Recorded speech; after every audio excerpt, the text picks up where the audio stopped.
Molly and Deborah, here we are driving in this fabulous vehicle.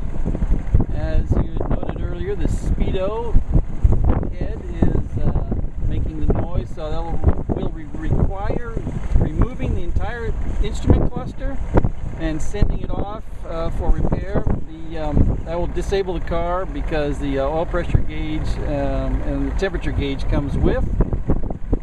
Steve did a magnificent job of refreshing the bushing at the base of the shift lever and fixing the shifting mechanism as it attaches to the firewall, so that you now have a positive shift mechanism. We've got no radio.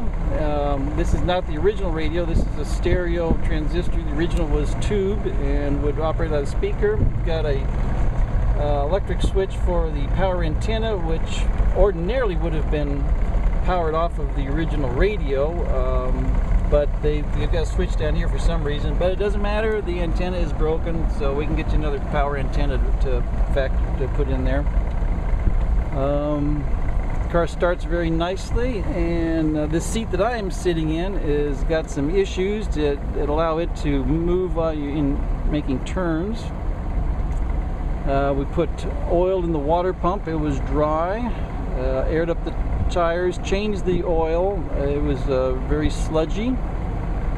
We checked the brakes, appear to have decent brakes. The shoes probably should be refreshed. They're old and starting to separate.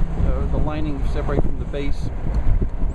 And what other issues can you think of that we addressed? I mean, we made an extensive list, but I'm just thinking about the big stuff. Focusing on driving. Steve is focusing on driving. Not to run over the bicycles. That's right. They impede the airflow into the grill. And they mess up the paint. Also, what bothers me the most. Yeah. I've seen them. Hard to scrape a bicyclist off the tire tread.